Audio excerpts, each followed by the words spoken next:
I'm Matt Dagley with the Laker News.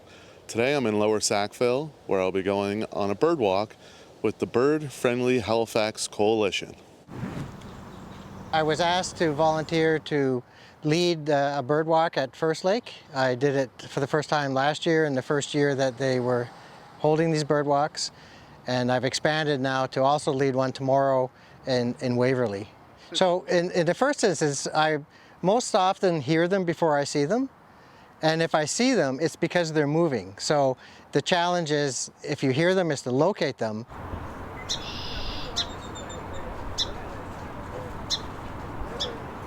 And because they're almost always moving, it's to track them down and have them pause long enough to confirm an identification.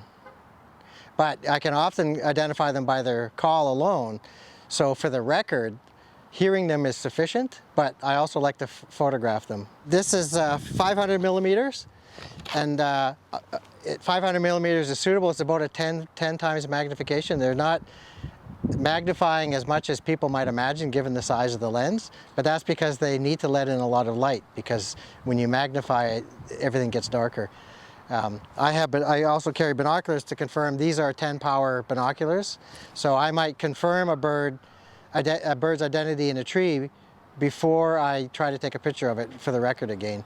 I'll also take pictures that I don't necessarily would share, but I have them for the record because I post my findings in eBird, which is a global database for bird sightings, and in iNaturalist, which is also a database for wildlife sightings. I have a flyer that talks about the bird-friendly details. There are certain things that they have to meet to try to improve the environment for the survival of birds, reduce the hazards for birds, like a very common one is window strikes. Halifax is at an early stage of establishing itself as a bird-friendly city, but they have the reputation now. They're on track as a bird-friendly city, and they've got some work to do to just work their way up the ladder. This was really good, Andy Stadnick, to come down and walk us through the woods here at First Lake and show us the birds that are around First Lake. There's a much wider variety of birds around First Lake than I had expected to see, not just in the water, but in the trees and all over the place. Things that I had never heard of before, and I'm thrilled that we were able to get a few people down here. It increased in number from last year, and hopefully, as this goes forward in future years, we'll be able to do more and see more birds and learn more about the environment that we live in. Hopefully, be able to take better care of it.